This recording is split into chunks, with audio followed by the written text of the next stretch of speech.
9월 18일 주일 예배 드리도록 하겠습니다. 먼저 214장 찬송입니다.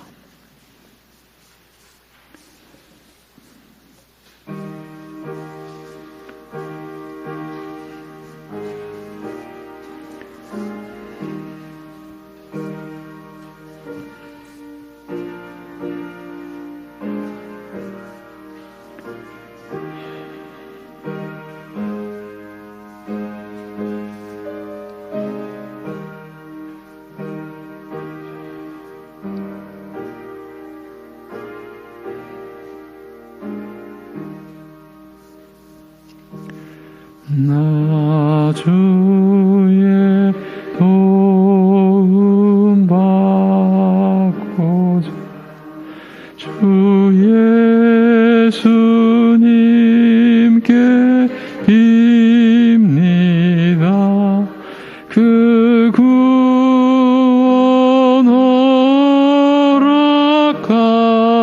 허락하시사 날 받아 주소서.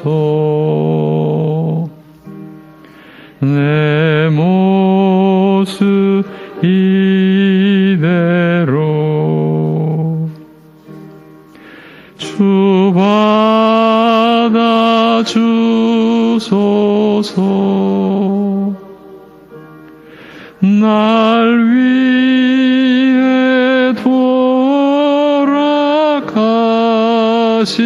주 날 받아 주소서.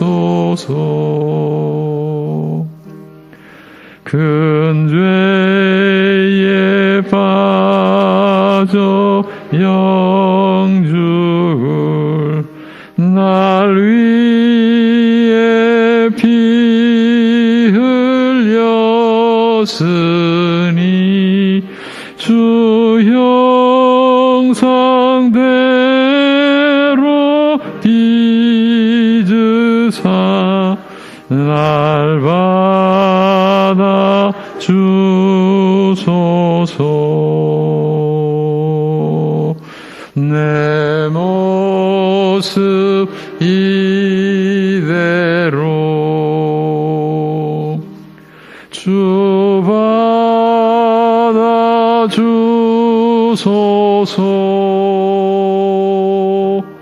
날 위해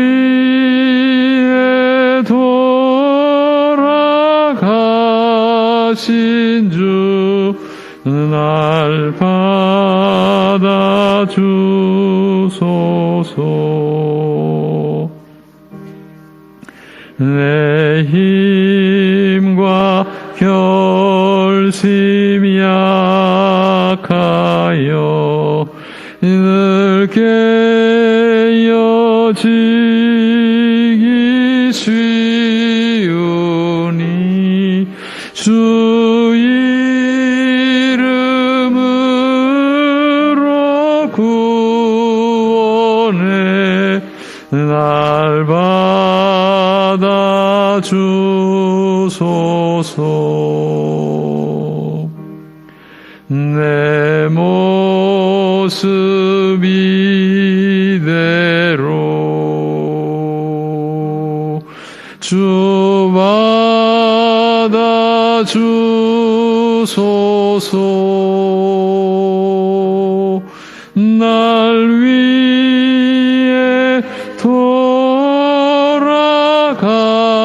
돌아가신 주 날 받아 주소서.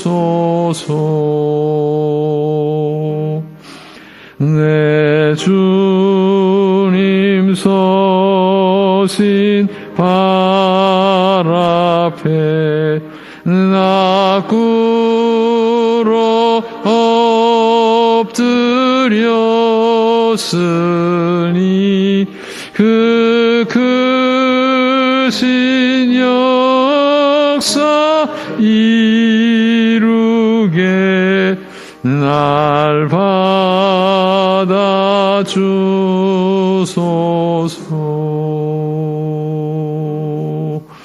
내 모습 이대로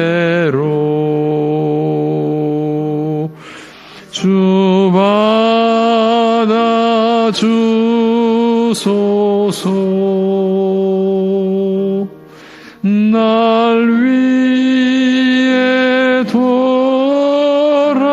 돌아가신 주 날 받아 주소서.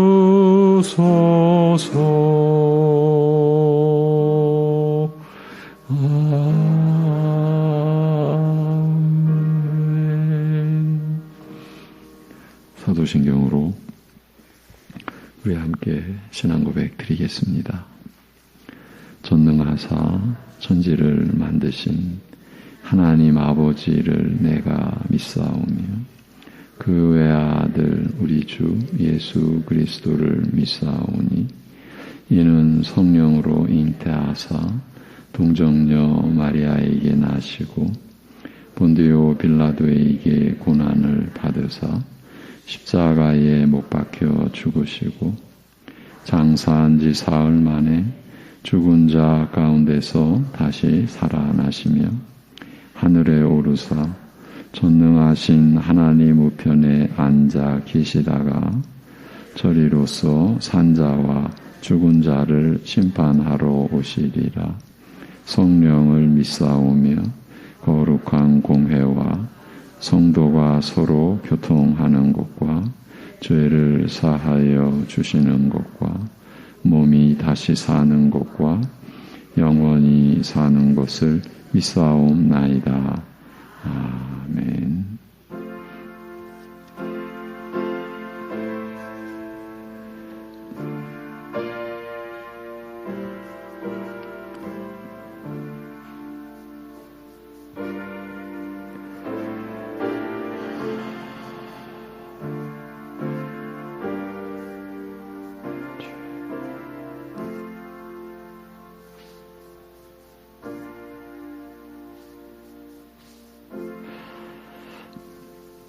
태초부터 있는 생명의 말씀에 관하여는 우리가 들은 바요, 눈으로 본 바요, 자세히 보고 우리의 손으로 만진 바라.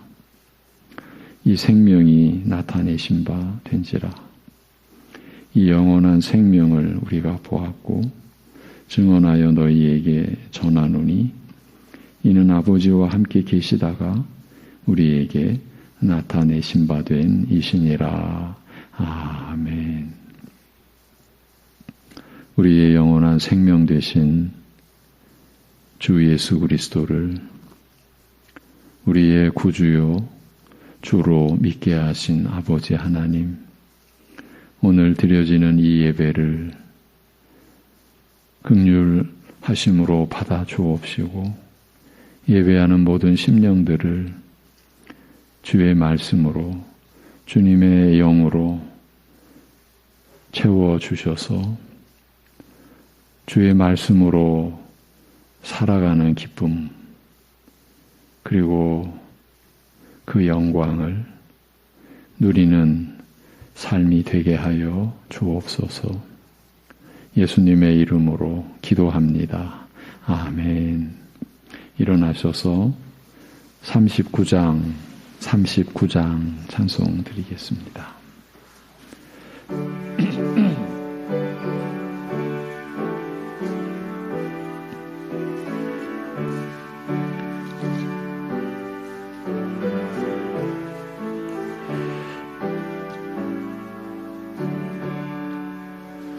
주 은혜를 받으려 모인 성도들 주 크신 뜻 깨닫게 하옵소서. 내 고통의 멍에를 다 벗게 되니 날 구속하신 이름 찬양하리. 주 우리를 곁에서 인도하시니 그 거룩한 나라가 이루어지네. 저 마귀와 싸워서 늘 승리하니 큰 영광 주께 돌려 찬양하리. 주리의 방패와 창검 되시니 나 승리의 주님을 따릅니다. 큰 환난을 당할 때 늘 도우시니 승전과 높이 불러 찬양하리. 아멘.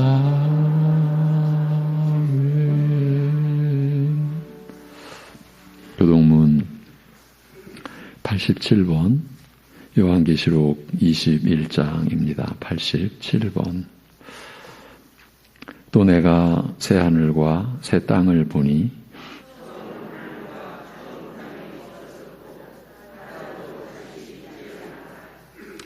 또 내가 보매 거룩한 성 새 예루살렘이 하나님께로부터 하늘에서 내려오니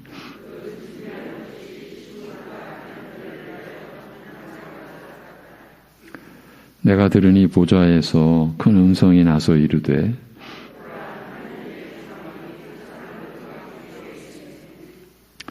하나님이 그들과 함께 계시리니 그들은 하나님의 백성이 되고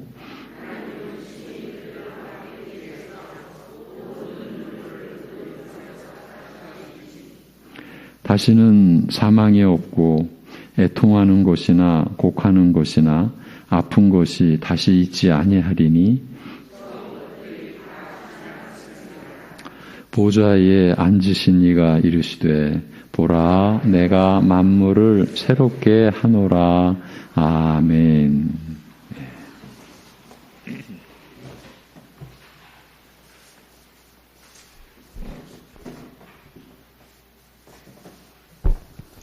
하나님 아버지, 나 같은 죄인들을 부르시고 아들을 십자가 죽음으로 내어주시며 보혜사 성령님을 우리에게 보내주시고 예수 그리스도 안에서 예수 그리스도로 인하여 하나님 나라에 거하게 하시는 은혜에 감사합니다.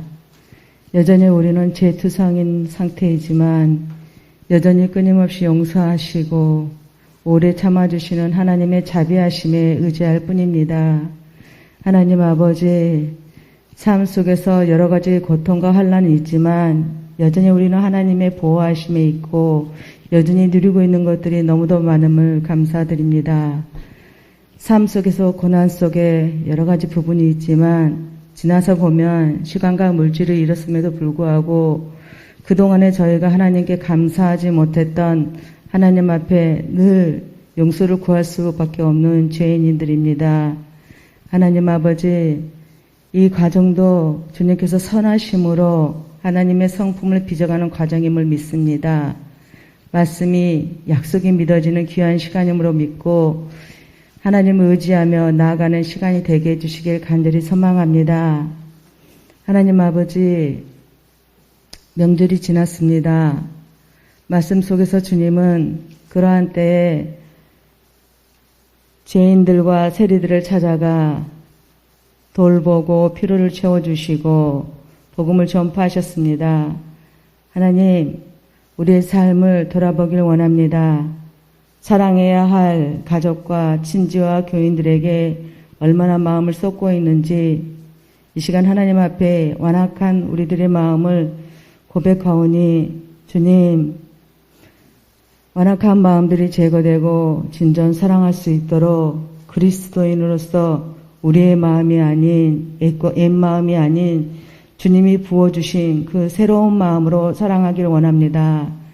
마땅히 용납해야 될 것들을 하나님 용납하게 하시고 나 같은 죄인, 나 같은 문제점 많은 사람들 견뎌준 그들에게 감사하는 마음을 하나님 일으켜 주시길 간절히 소망합니다.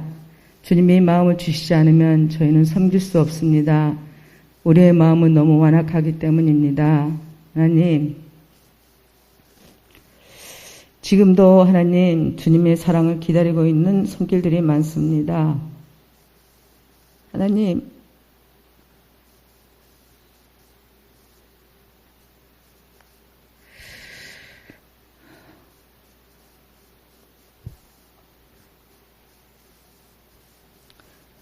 주님이 이끄시고 주님이 인도하시고 주님이 돌보아 주셔서 그들이 하나님을 잊지 않게 하시고 하나님을 의지하게 하시고 하나님 때문에 다시금 일어설 수 있도록 얼마나 사랑받고 있는 영혼인지 얼마나 소중한 영혼인지 하나님 기억하고 하나님을 찬양할 수 있는 귀한 시간이 될 수 있도록 주님 저희들을 사용하여 주시고 하나님 그로 인해서 저희가 그 귀한 쓰임을 받음에 그 영광의 쓰임 받음에 감사하며 찬양하며 더욱 주님을 즐거이 찬양할 수 있도록 주님을 저희들을 사용하여 주시옵시길 간절히 소망합니다.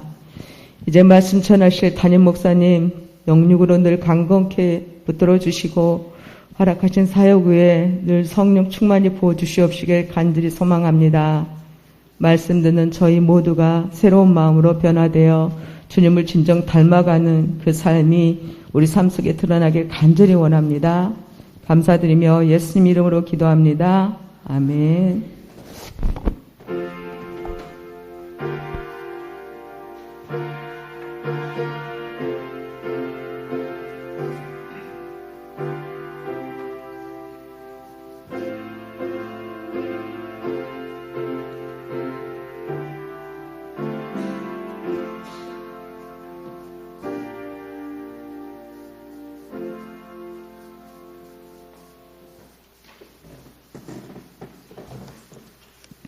(385장) 찬송입니다. 385장.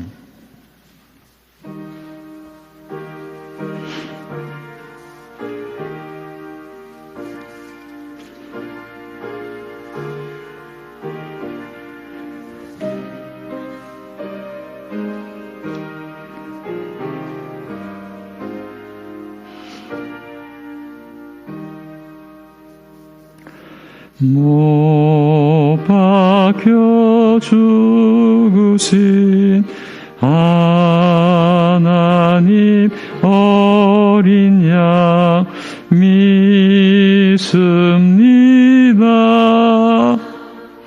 죄속함 받고서 이 몸과 마음 들여 간절히 빌 때에 들으소서.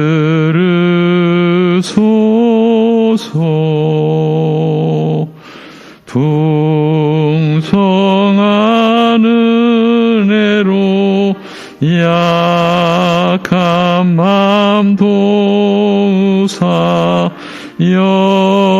열심 주고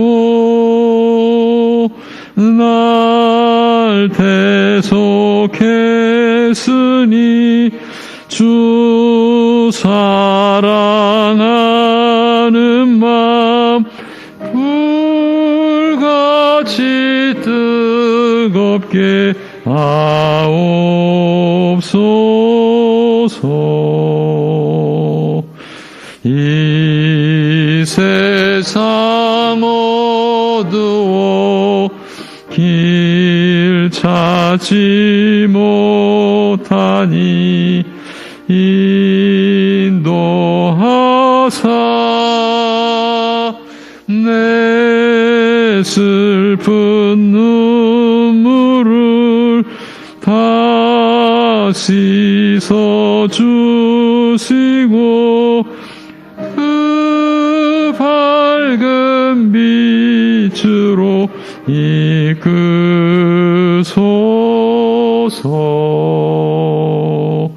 내 생명 꿈같이 떠날 때 부르시고 사랑을 베푸사 평안케 하시며 영생을 누리게 하옵소서.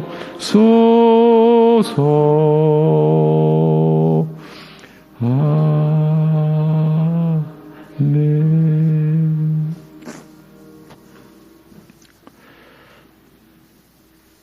하나님 아버지, 오직 죄악과 그로 인한 심판의 저주와 하나님의 진노하심 안에서 우리가 부름받은 것을 오늘도 기억하며 그로 인하여 우리에게 베풀어진 은혜와 사랑이 어떠한지를 생각하며 하나님 앞에 나아갈 수 있게 하여 주옵소서. 이 시간 우리가 아버지 하나님 앞에 감사의 예물을 올려드리는데 이것이 내 것, 우리 것을 가지고 하나님 앞에 드리는 것이 아님을 또 기억하게 하여 주옵소서. 우리가 생명을 지니고 그 생명으로 누리는 모든 것이 하나님의 것이요 하나님으로부터 우리에게 주어진 것임을 혼돈하지 않고 마치 내 인생 내 것 그것을 하나님과 나누는 것처럼 여기는 어처구니 없는 거짓과 죄악 속에 우리가 빠지지 않게 하여 주옵소서. 어렵고 힘든 가운데서도 11조를 구별하여 하나님 앞에 올려드리는 그 믿음의 고백을 받아주시고 자신의 그 처지 속에서도 하나님이 나를 사랑하시고 나에게 생명의 은혜를 베풀어 주시는 줄 알고 감사의 예물을 올려드리는 그 중심을 붙들어 주셔서 그 안에 임한 생명의 빛이 가정을 비추고 세상을 비추는데도 귀하게 쓰임 받게 하여 주옵소서.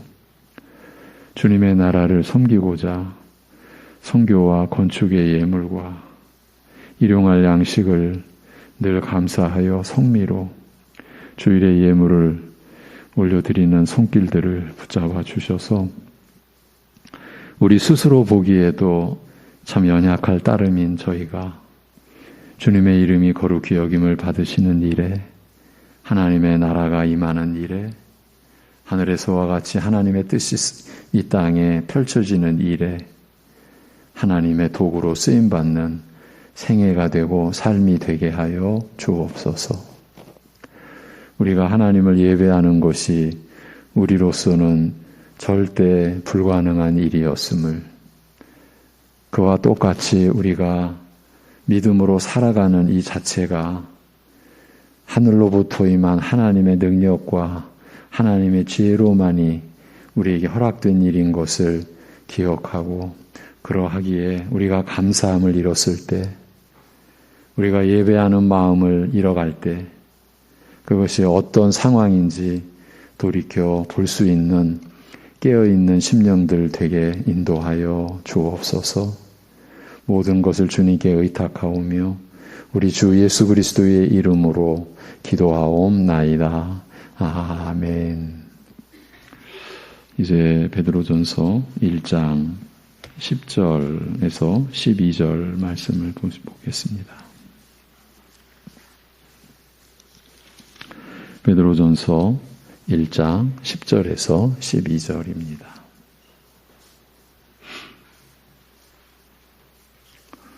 선지자들이 연구하고 살펴서 이 제목으로 베드로전서 1장 10절에서 12절이 본문입니다. 이 구원에 대하여는 너희에게 임할 은혜를 예언하던 선지자들이 연구하고 부지런히 살펴서 자기 속에 계신 그리스도의 영이 그 받으실 고난과 후에 받으실 영광을 미리 증언하여 누구를 또는 어떠한 때를 지시하시는지 상고하니라. 12절 같이 읽겠습니다.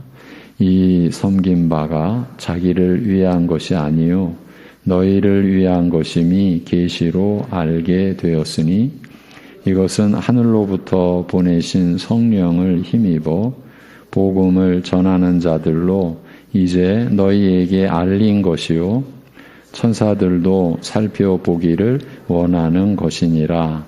아멘.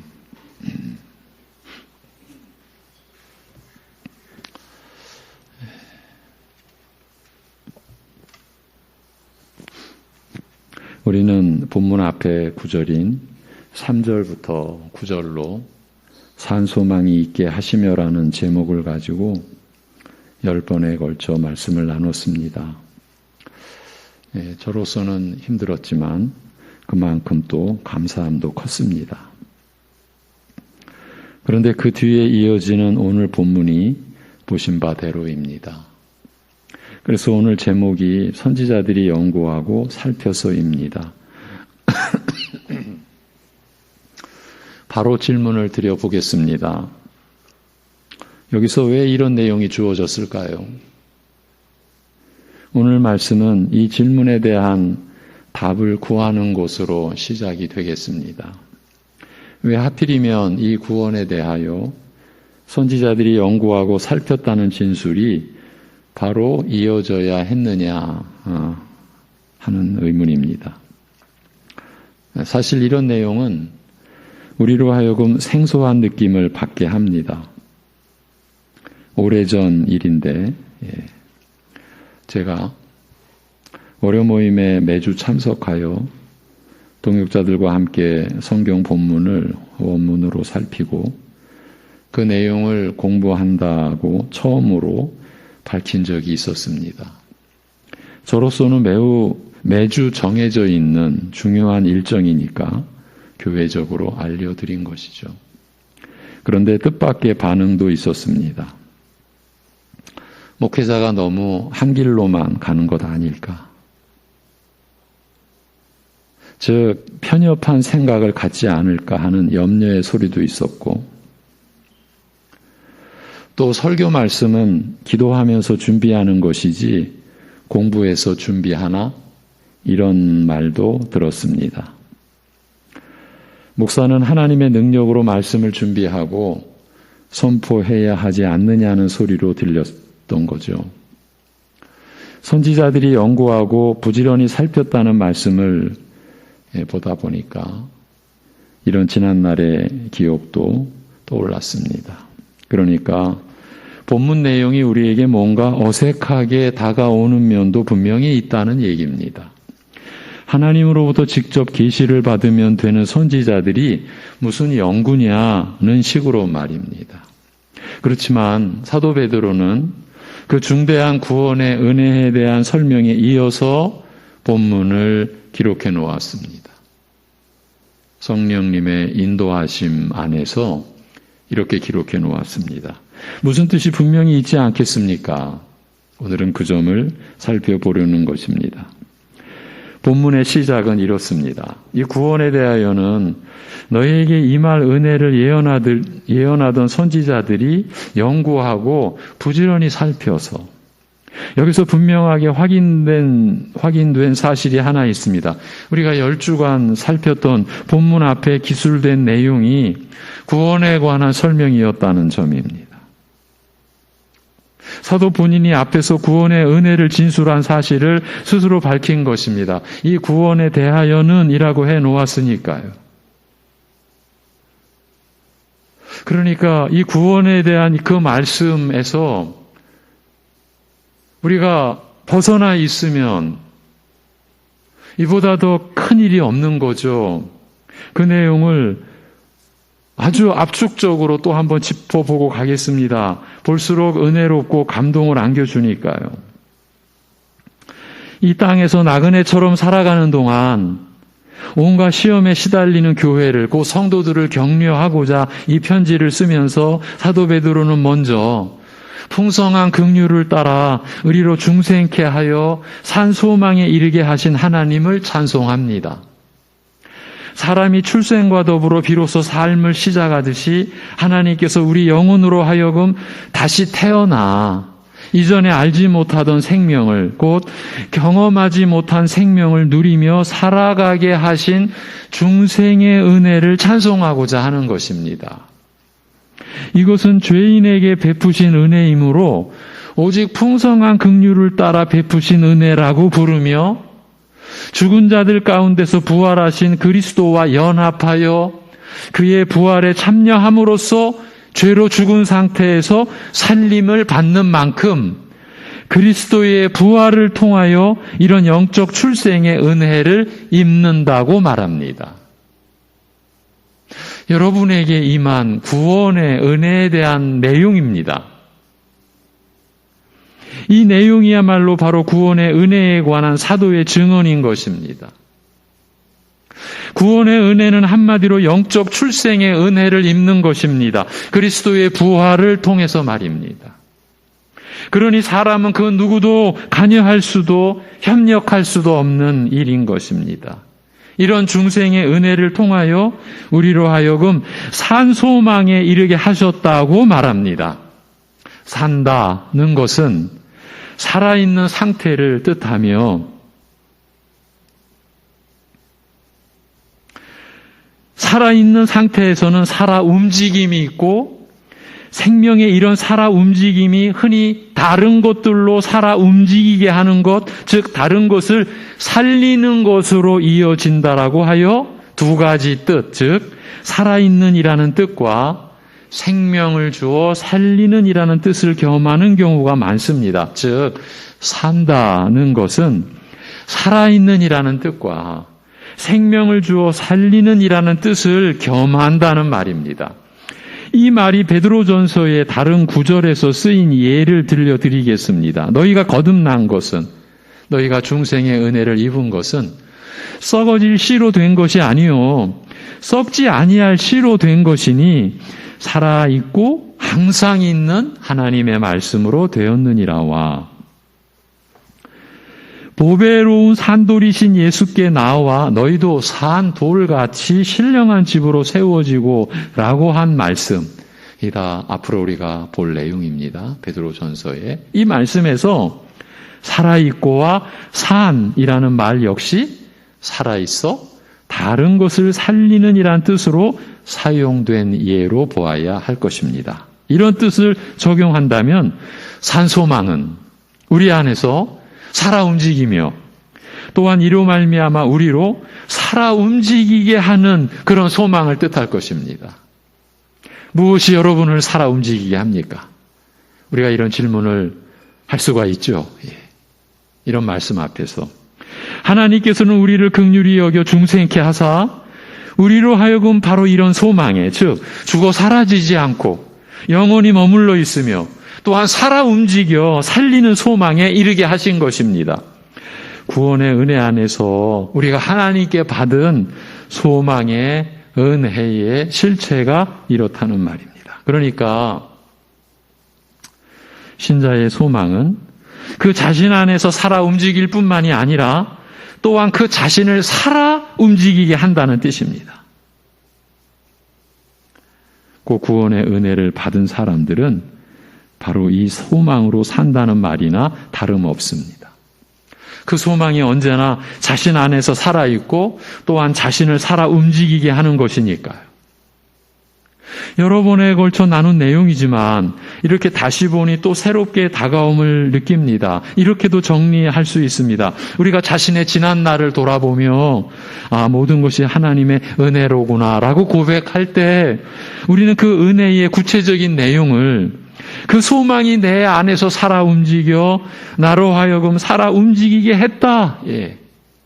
도저히 낙심 외에는, 절망 외에는, 두려움 외에는 내가 취할 수 없는 그런 상황 속에서도 그 소망이 내 안에서 살아 움직여 나로 하여금 살아 움직이게 했다는 것으로 이해할 수 있다는 말입니다. 우리가 이런 은혜를 경험하며 살아온 것입니다. 앞으로도 그럴 것이고요.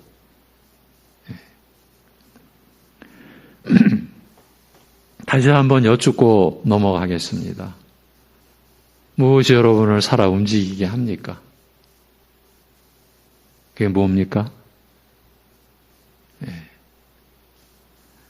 그리고 이어서 사도는 이 소망을 가리켜 썩지 않고 더럽혀지지 않고 쇠하지 않는 유업이요. 이건 상속받는 거라는 겁니다. 유업이요. 우리를 위하여 하늘에 간직되어 온 것이라고 말합니다. 우리가 바라는 구원은 세상과 함께 썩어져 사라질 그런 것이 아니요. 죄의 불순한 것으로 더럽혀지지 않은 순전한 것이요. 결코 그 영광과 가치가 쇠하지 않을 영원한 것이며 이런 유업이 우리를 위하여 하늘에 간직되어 왔다. 즉 하나님께서는 이 땅에 속하지 않은 이런 유업을 우리를 위하여 하늘에 간직해 오셨다고 말합니다. 우리의 믿음 안에, 믿음의 내용 안에 이러한 내용이 들어 있습니까? 우리 스스로에게도 물어야 되죠. 이렇게 구원의 실체가 밝혀졌다는 사실은 곧 우리가 받은 구원이 온전히 성취되는 곳은 이 세상의 나라가 아니라, 이 세상에서가 아니라 영원한 하나님 나라라는 사실을 일깨워 주는 것입니다. 그러기에 우리 모두의 궁극적인 소망은 당연히 하늘에 간직되어 온 썩지 않고 더럽혀지지 않고 쇠하지 않는 유업에 있는 것이고요. 당연히. 그런데 그렇습니까?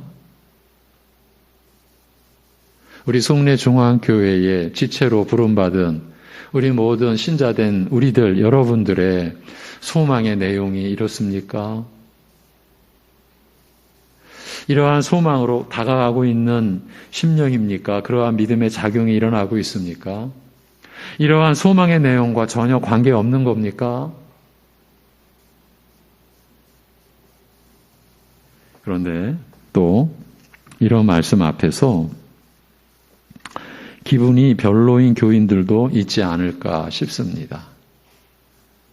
우리의 소망을 가리켜 하늘에 간직되어 온 유업이라고 하는 중에 그에 관한 어떤 차별이나 등급에 관한 내용이 일체에 배제되어 있기 때문입니다. 이게 뭐지? 이런 생각이 들 수 있다는 겁니다. 지금 여기서의 신앙 생활에서도 분명히 등급이 있는데 이제 그렇게 생각하는 거죠. 그런 분은 등급이 있는데 그렇다면 하늘에서의 유업에서도 등급이 있어야 하지 않느냐라는 것이지요. 이런 의문과 관련해서 참 두렵지만 드릴 말씀이 있습니다. 신앙의 등급과 천국에서의 등급을 인식하면서 그 등급에서의 우위 내지는 열등을 의식하고 있다면 아직은 그 교인은 예수 그리스도를 영접한 것이 아닙니다. 지금 세상의 나라와 하나님 나라를 치명적으로 혼돈하고 있는 겁니다. 아직까지는 예수 그리스도를 구주요, 주로 믿고 있는 것이 아닙니다. 여전히 자신의 죄악에 대해서, 그리고 인간의 전적 타락에 대해서, 그리고 그에 대한 심판의 저주와 하나님의 진노에 대해서 무지한 상태인 것입니다. 여러분, 우리가 10주간 동안 살핀 이런 내용을 다시 한번 이렇게 돌아보는 중에도 우리의 교회가, 우리의 믿음이 얼마나 연약한지를 우리 스스로가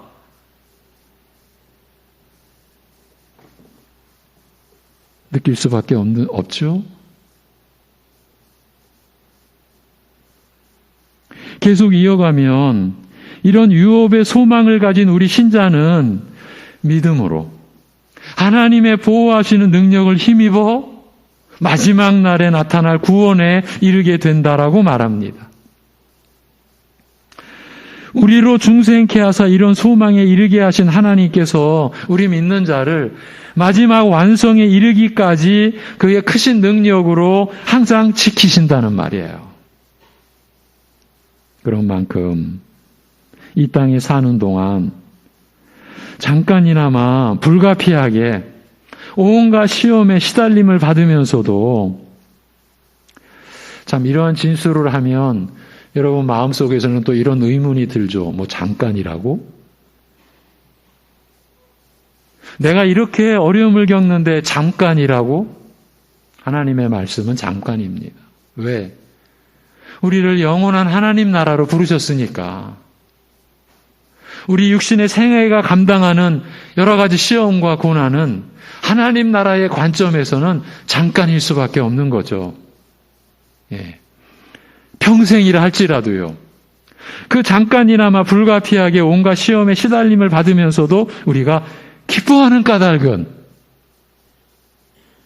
우리의 믿음이 이런 일들을 통하여 연단을 받아 순전해져 가는 것이 세상의 그 어떤 곳보다 아무리 깎고 갈고 닦아 아름답게 빚어도 결국 불타 없어질 세상의 그 어떤 귀한 것보다 여러분 우리가 세상에 귀하다라고 하는 것 결국 불타 없어질 것이에요.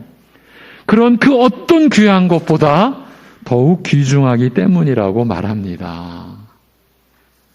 이 귀중함은 그러니까 우리가 환난을 통해 연단을 받아 순전해진 믿음과 그 안에서 우리가 받은 은혜는 마지막 날 그리스도께서 나타나실 때 그 진정한 영광을 드러내게 될 것이라고 말합니다. 여기서 믿음으로 사는 차원이 확연하게 드러납니다. 믿음으로 사는 것은 하나님을 의지하며 산다는 말인데 이는 필연적으로 하나님과 그의 영원한 나라를 바라보며 산다는 말입니다.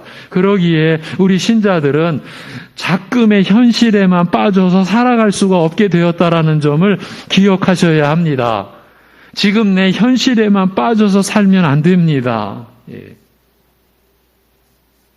제가 좀 이상한 몸짓 하나 해보겠습니다. 할 줄도 모르는 사람이. 제가 요즘에는 지하철을 종종 탑니다. 타면 언제나 하나의 모습. 나이가 어리거나 나이가 들었거나 여러분 벌써 제가 무슨 몸짓 하려는지 아시죠? 지금 우리 인생들이 어떻게 사느냐 하면 이러고 살더라고. 어떤 사람은 왼손으로. 나 궁금해. 저들이 뭘 보고 있을까? 좀 이렇게 가서 기웃거리고 싶어. 이건 실례라고 그러죠? 이러고. 어떤 분도 두 손으로. 이건 현실이 아니라 바로 지금 이 순간만 보고 있는 것 같아. 여러분, 우리 신자들은요. 지금 이 현실에만 빠져서 살아갈 수가 없게 되었다는 점을 기억하셔야 합니다. 특히 시험과 환난에 처했을 때는 더욱 믿음의 시야를 넓혀서 이 역사의 마지막 날 그리스도께서 다시 나타나실 때를 바라볼 수 있어야 합니다. 지금 오늘과 역사의 마지막 날이 이어져 있는 차원 속에서 우리가 살고 있기 때문입니다. 하나님의 섭리 속에서 말입니다. 오늘 여러분의 하루와 우리 주님 다시 오실 역사의 마지막 날이 단절된 날이 아니라 이미 영원의 그 하나님 나라, 영생의 그 생명의 본질을 지닌 여러분은 오늘과 역사의 마지막 날이 끊어져 있지 않은 연결된 그런 차원 속에서 우리가 살고 있는 거예요. 하나님의 섭리가 그 일을 이루신 거예요. 말씀의 근거에서 말씀의 역사로 산다는 것이 고 성령님의 인도하심 안에서 산다는 것이 바로 이런 경우를 가리키는 것이에요. 혹여나 그리스도께 나타나실 마지막 때를 바라보며 살지 않으면 이 땅에 사는 동안 불가피하게 온갖 시험으로 시달림을 받을 수밖에 없는 우리가 어찌 기뻐할 수 있겠습니까? 집안에서도 온갖 시험, 학교에 가서도 일터에 가서도 온갖 시험, 그게 인생인데 나이가 들어갈수록 온갖 시험에 시달릴 수밖에 없는 게 인간인데 어찌 기뻐할 수가 있겠습니까? 이러고만 산다면요. 그런 일들을 통하여 우리의 믿음이 연단을 받아 순전해지는 유익과 은혜를 감당 못하고 누릴 수도 없을 터이니 말입니다. 그리고 결정적으로 예수를 너희가 보지 못하였으나 사랑하는도다. 이제도 보지 못하나 믿고 말할 수 없는 영광스러운 즐거움으로 기뻐하니 믿음의 결국 곧 영혼의 구원을 받음이라고 말합니다. 이 땅에서 온갖 시험에 시달리고 고통받으면서 우리의 믿음이 연단을 받아 순전해지는 모습이 세상의 그 어떤 것보다 더 귀중하다라는 사실이 마지막 날 그리스도의 나타나심과 더불어 드러날 것이라고 하였습니다만 정작 우리는 그리스도를 본 적이 없으며 지금도 보지 못하지만 그를 사랑하고 믿으며 말할 수 없는 기쁨으로 즐거워한다고 말합니다. 이것이 여러분에 관한 설명이에요. 남의 얘기가 아니고요. 예수 그리스도를 믿으시는 여러분에 관한 내용이에요. 그래서 제가 명령문보다 이런 설명문이 우리를 어쩌면 더 무겁게 할지도 모른다라는 이야기를 2주 동안이나 제가 강조해 드렸어요. 비록 장래에 속한 일이어서 지금은 보지 못하나 그날에 우리가 믿음의 마지막 목표인 영혼 구원에 이르게 될 것이기 때문이라. 즉 이 소망은 결코 실패로 끝나지 않고 반드시 이루어질 것이기 때문이라고 말합니다. 방금 앞에서 우리가 그리스도를 믿고 의지하는 것은 그리스도께서 마지막 날 나타나실 때를 바라보는 것까지 포함하는 것이라고 했습니다. 그 사실을 8절, 9절이 확증해 주고 있는 거죠. 지금은 보지 못하나 그날에 우리가 믿음의 마지막 목표인 영혼 구원에 이르게 될 것이기 때문이라고 하지 않습니까? 이것이 예수님께서 우리 믿는 자의 삶의 목적이라고 알리신 하나님 나라의 차원인 겁니다. 우리 믿는 자의 삶의 목적은요, 여러분에게 있지 않습니다. 이 세상에 있지 않습니다. 하나님 나라에 있는 겁니다. 하나님의 나라와 그의 의를 구하라. 그런데 그 하나님 나라의 차원이 이런 거라는 겁니다. 이런 차원의 하나님 나라 안에 우리가 속해서 살아가고 있는 것입니다. 여러분, 이러한 말씀을 보면 여러분 자신이 놀랍지 않습니까? 다른 일반인들과 연약한 면으로 보면은 어쩌면 더 연약할 수도 있고, 미련한 면으로 보자면 어쩌면 더 미련할 수도 있는 우리가 이런 놀라운 하나님의 그 은혜가 펼쳐놓은 그 안에 우리가 이렇게 살아간다라는 거죠. 이것이 교회에 지체된 우리 신자들의 모습인 거예요. 여기서 오늘 본문이 이어지는 거예요. 이 구원에 대하여는 너희에게 임할 너희에게 임할 은혜를 예언하던 선지자들이 연구하고 부지런히 살펴서 자기 속에 계신 그리스도의 영이 그 받으실 고난과 후에 얻으실 영광을 미리 증언하여 어떠한 때를 지시하시는지 상고하니라. 다시 오늘의 첫 질문을 꺼내듭니다. 여기서 왜 이 내용이 제시되었을까요? 많은 환난과 온갖 시험으로 시달리고 고통받으면서도 이런 일들을 통하여 나의 믿음이 연단을 받아 순전하여 지리라. 아니, 이런 일들을 통하여 하나님께서 내 믿음을 연단하여 순전하게 하시리라고 믿으며 그 귀중함과 영광과 가치는 마지막 날 그리스도께서 나타나시는 날에 드러날 것이라는 기대와 소망으로 즐거워하고 위로받으며 더욱이 이런 구원의 토대와 근거가 되시며 시작과 마침이 되시는 그리스도를 우리는 사랑하며 믿으며 기뻐한다고 하였어요. 여러분의 구원의 토대와 근거가 되시는 분이 예수 그리스도예요. 그리고 그 구원의 시작과 마침이 되시는 분이 바로 그리스도세요. 우리는 그 그리스도를 사랑하며 믿으며 기뻐하는 것이에요.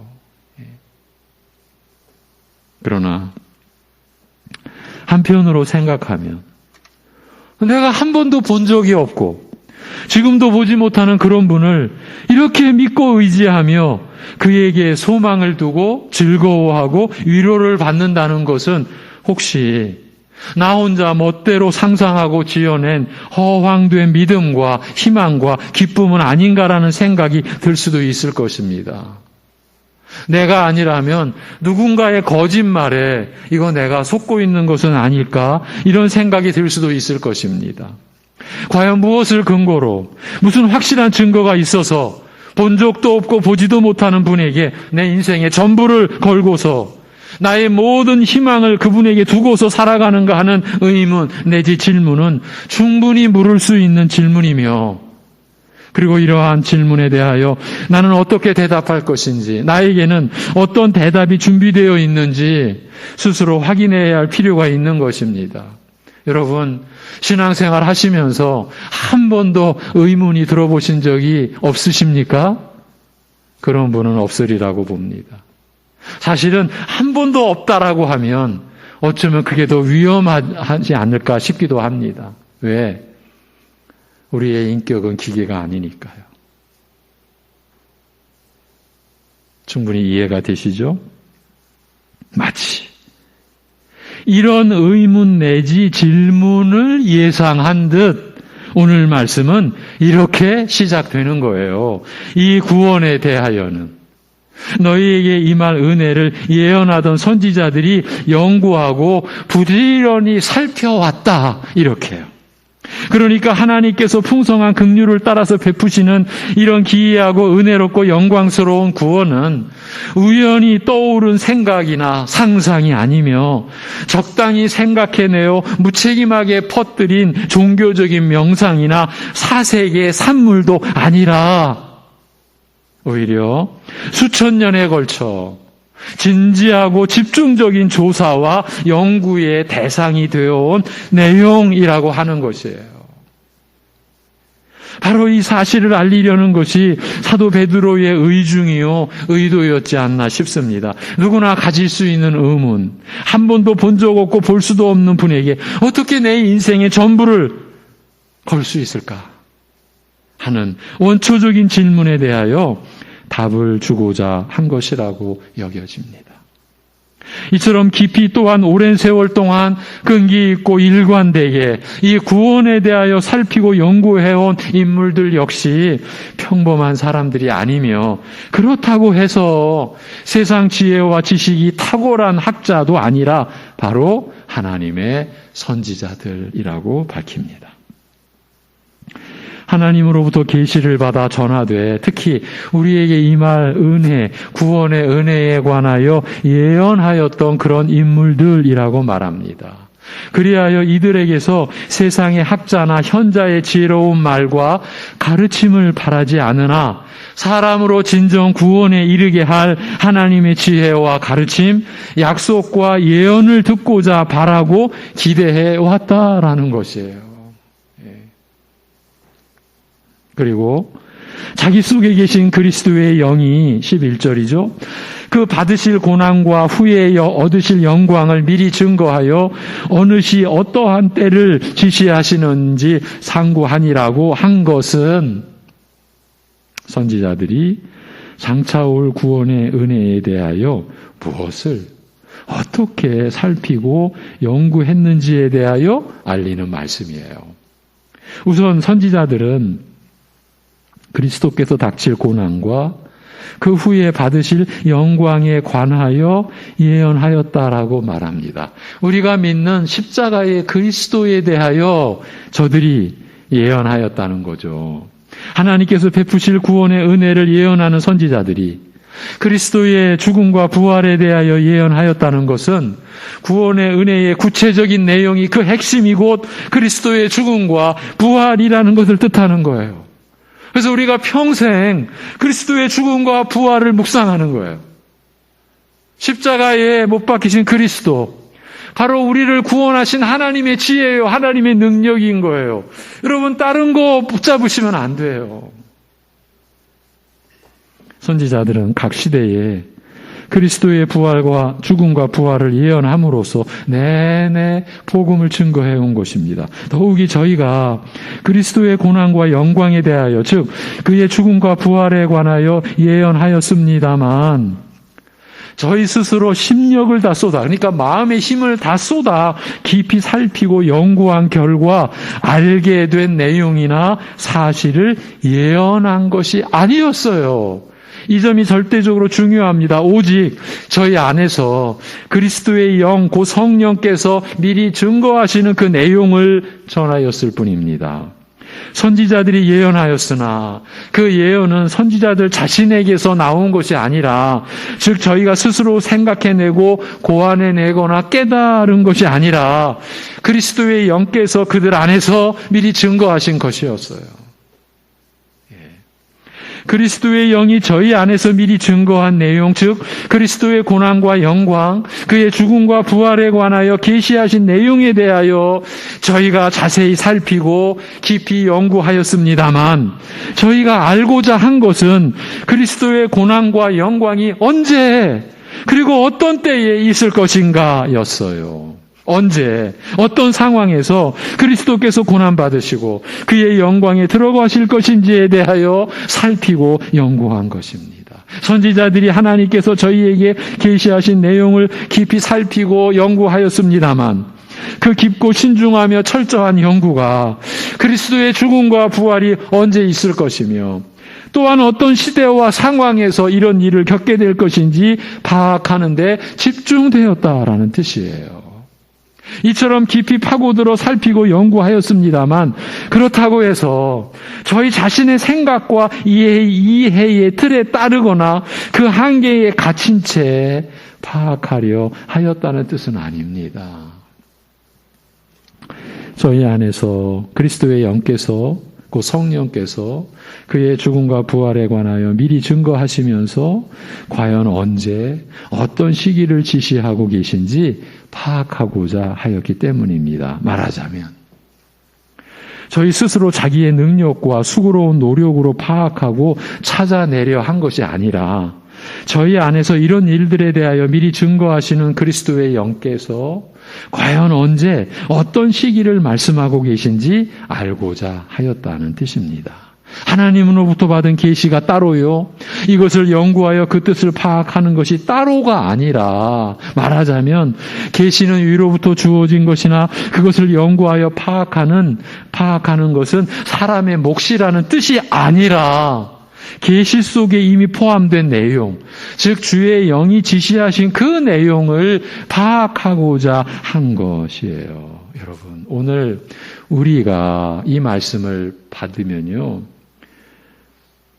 이미 기록된 하나님의 말씀 속에 이미 포함된 내용, 즉 주의 영이 이 성경 기록자들을 통해서 우리에게 주신 그 말씀의 내용을 파악하고자 한 것, 이렇게 연결이 되는 거죠.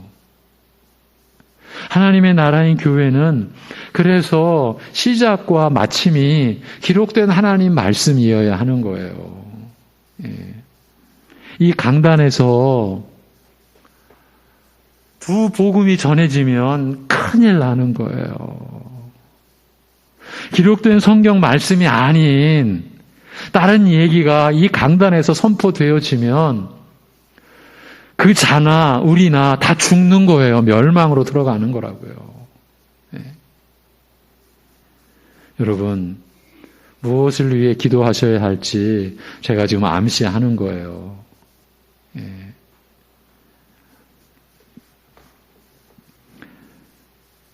계시는 하나님으로부터 온 것이나 이를 파악하는 것은 사람의 몫이며 사람이 자신의 지적 능력을 사용하여 획득하는 것이라고 생각하는 이들이 없지 않으나 우리는 결코 그런 주장에 휩쓸려 갈 수가 없어요. 그런 이들이 없지는 않으나 바울은 분명히 밝히되 좀 사도 바울 얘기예요.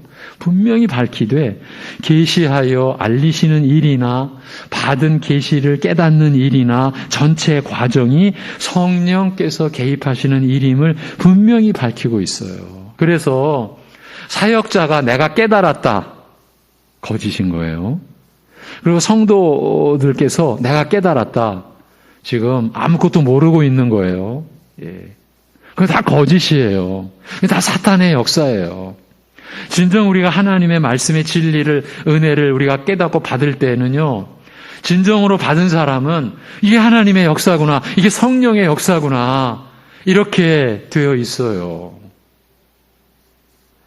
이와 같이 선지자들이 저희가 예언한 그리스도의 고난과 영광이 언제 어떤 상황에서 일어날 것인지 알고자 하였다는 것은 단순히 이 일에 대한 그들의 관심이 이만큼 깊었고 그래서 살피고 연구하는 것이 철저했다는 그런 정도의 뜻이 아닙니다. 이 일의 구체적 시기와 상황을 파악하고자 했다라는 것은 그리스도의 고난과 영광이 비록 앞으로 일어날 미래사이기는 하나 반드시 일어날 역사적 사건임을 저희가 확신했다라는 뜻이기 때문이에요. 이것이 저들의 믿음이에요. 그러면 우리는요, 이미 일어난 그리스도의 고난과 부활의 영광을 우리는 믿고 신앙생활하는 거예요. 예. 이 선지자들은 앞으로 일어날 미래사이기는 하나 그 그리스도의 고난과 영광이 반드시 일어날 역사적 사건임을 저희가 확신했다.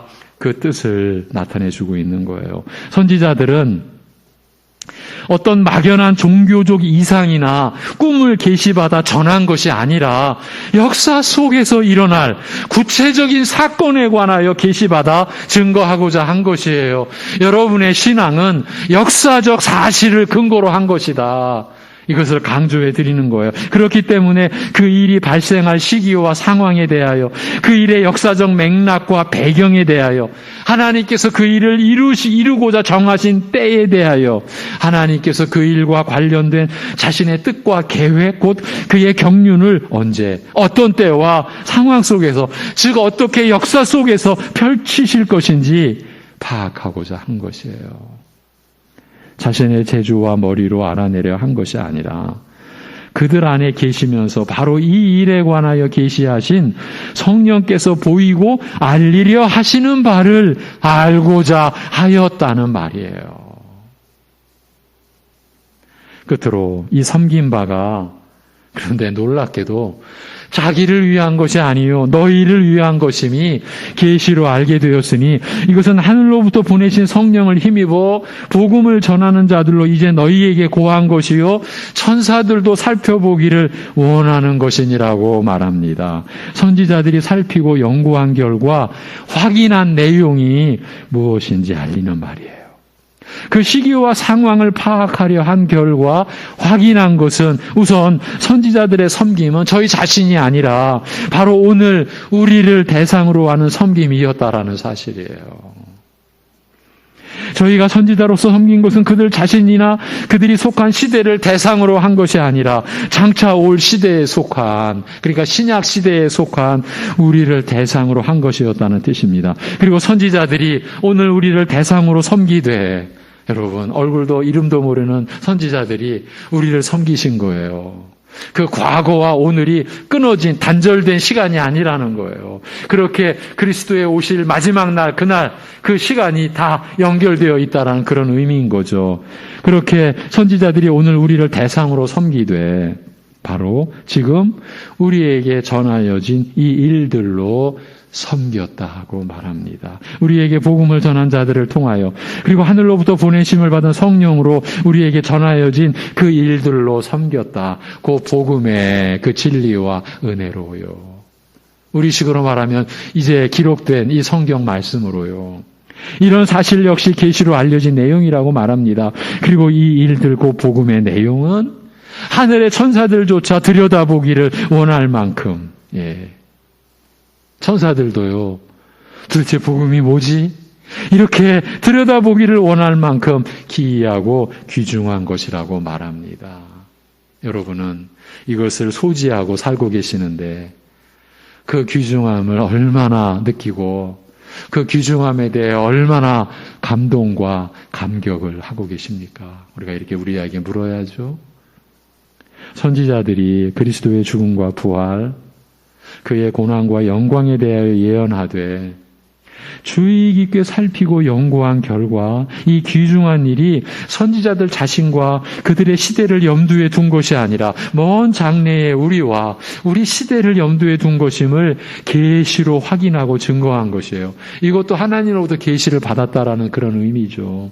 이렇게 하나님께서 친히 계시하여 알리신 일이요 선지자들이 신중하고 철저하게 확인하되 하나님의 계시로 확인한 일들인 만큼 허황되거나 경솔한 판단에 따른 것이라고 할 수 없는 것 아니겠습니까? 오히려 세상의 그 어떤 증거와 증명보다 확실하고 믿을 수 있는 증거에 따른 것이라 할 수 있습니다. 이처럼 하늘로부터 주어진 증거, 그 성령의 계시에 근거하여 그리스도와 그의 은혜를 믿음으로 받아들이고 그리스도를 사랑하게 된 것을 두고 성경은 또 이렇게 말합니다. 소망이 우리를 부끄럽게 아니함은 우리에게 주신 성령으로 말미암아 하나님의 사랑이 우리 마음에 부은 바 됨이니 우리가 아직 연약할 때에 기약대로 그리스도께서 경건치 않은 자를 위하여 죽으셨도다라고요.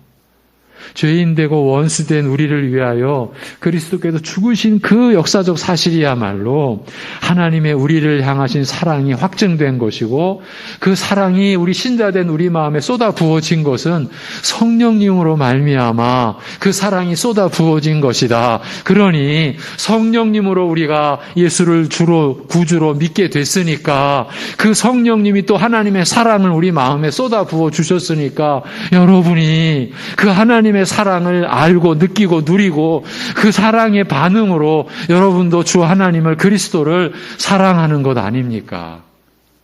이건 마땅한 것, 자연스러운 것, 당연한 것 아닙니까? 그래서 이러한 우리에 대한 설명이 더 우리를 무겁게 하고 더 우리를 진지하게 하고 때로는 진짜 우리가 무섭게 느껴진다라고 말씀을 드린 거예요.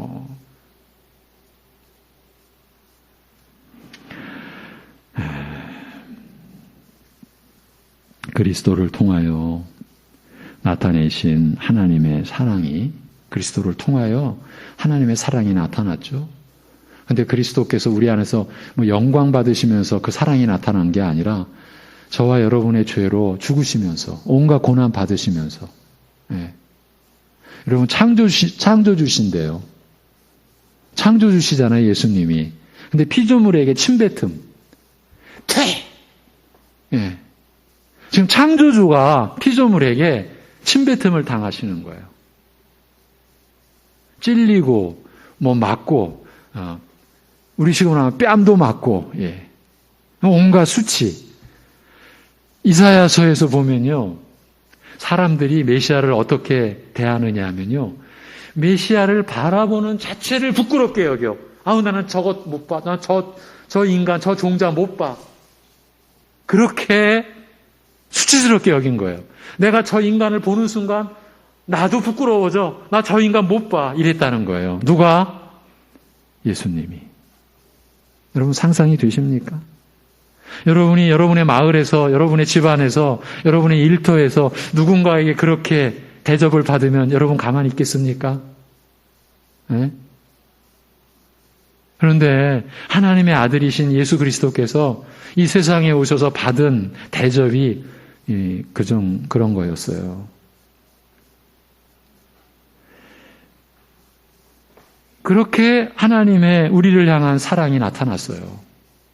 그리스도를 통하여 나타나신 하나님의 사랑이 그런데 또 성령님으로 말미암아 우리 마음에 쏟아 부은 바 되어 우리가 약속과 소망에 대하여 확신하노라고 말합니다. 이 확신은 논리적인 설득을 넘어 성령께서 개입하여 계시의 말씀으로 가르치시고 마음을 열어 깨닫게 하시는 인격적인 것, 기계적인 것이 아니에요. 인격적인 것이며 사람의 차원을 넘어서는 기이한 것이에요. 우리가 믿음으로 그리스도와 그의 복음을 받아들이고 은혜를 누리는 것은 이렇게 특별한 것입니다. 기도하겠습니다. 하나님 아버지,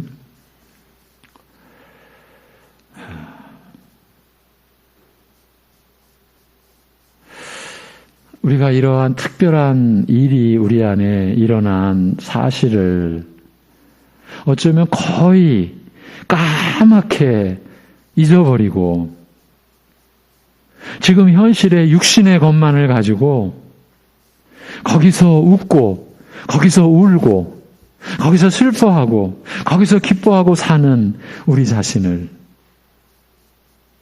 하나님 아버지 똑똑히 보게 하여 주옵소서.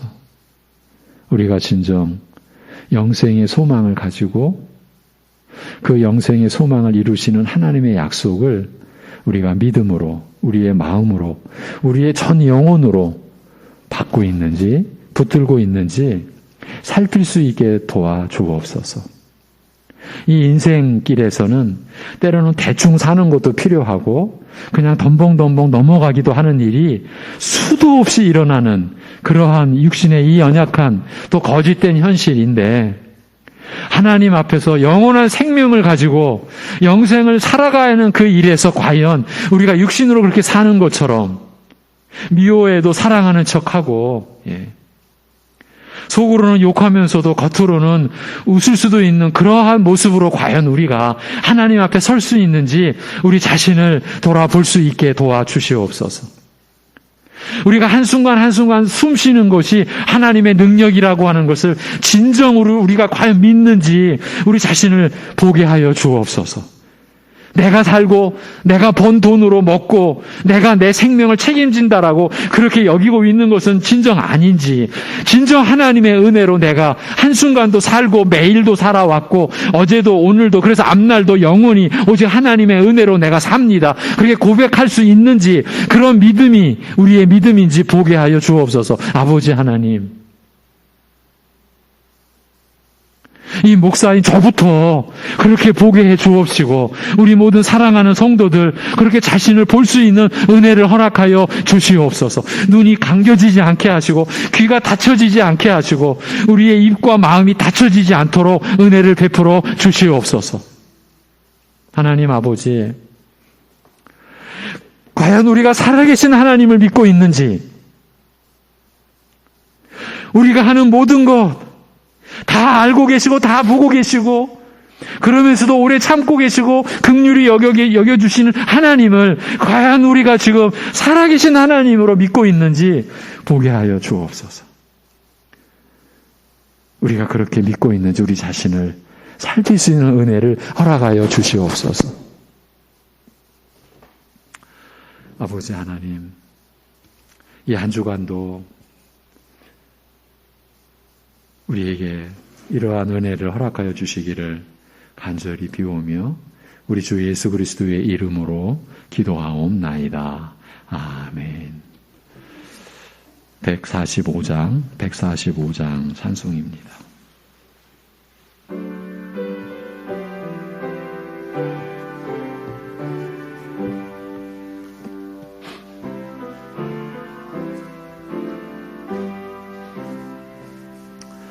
오 거룩하신 주님, 그 상하신 머리 조롱과 욕에 쌓여 가시관 쓰셨네. 아침에 처럼 밝던 주님의 얼굴이 고통과 치욕으로 창백해지셨네. 주 당하신 그 고난 죄인 위함이라 내 지은 죄로 인해 주 영벌 받았네. 내 주여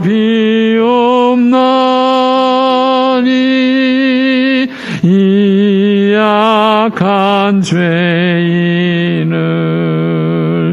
은혜와 사랑으로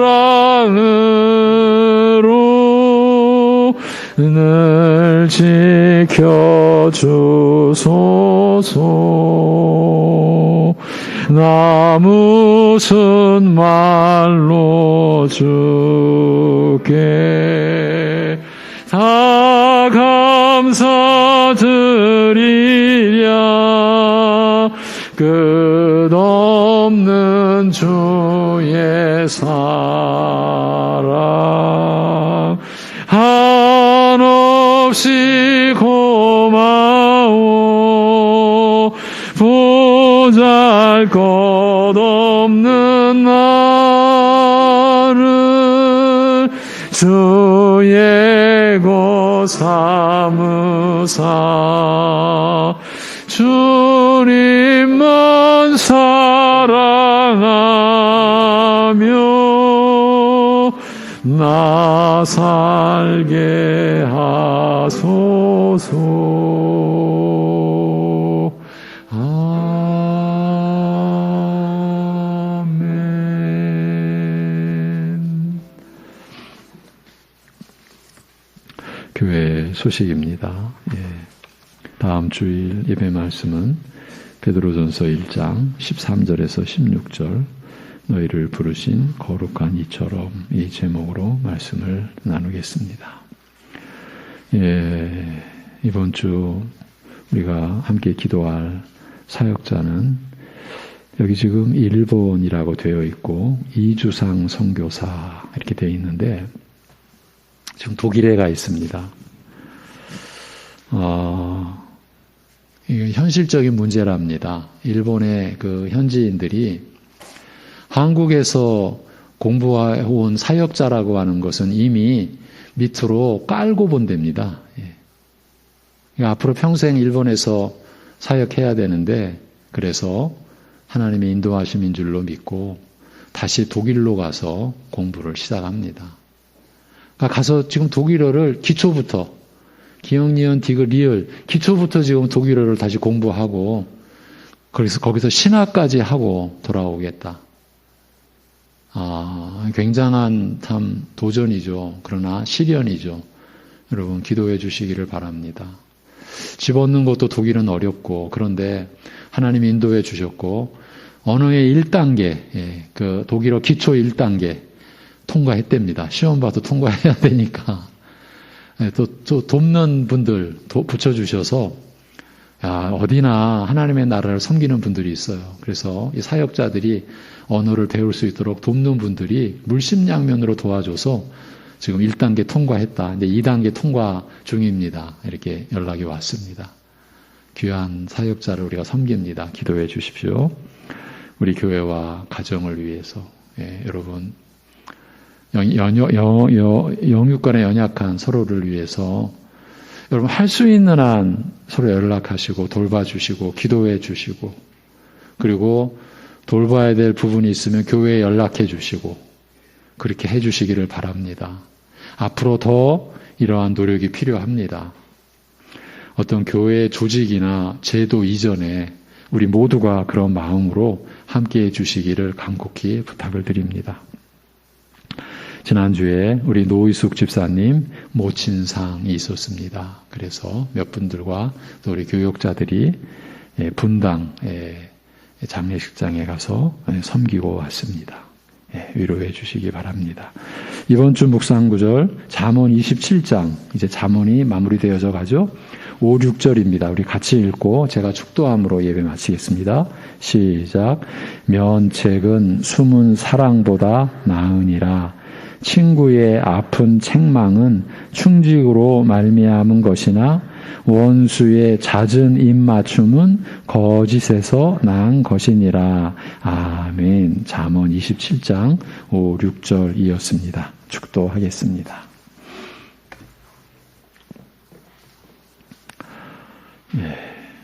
우리 위해 죄 없으시나 죄로 인한 모든 고난을 장사 지낸 배까지 받으신 주 예수 그리스도의 은혜와 그 아들을 죽은 자 가운데서 다시 살리심으로 하나님 나라의 영원한 영광을 선포하신 우리 아버지 하나님의 사랑하심과 우리 안에 영원히 거하시며 우리로 하여금 하나님을 바라보고 하나님 나라를 바라보고 하나님의 시간을 마음에 품고 살도록 하시는 성령님의 교통하심이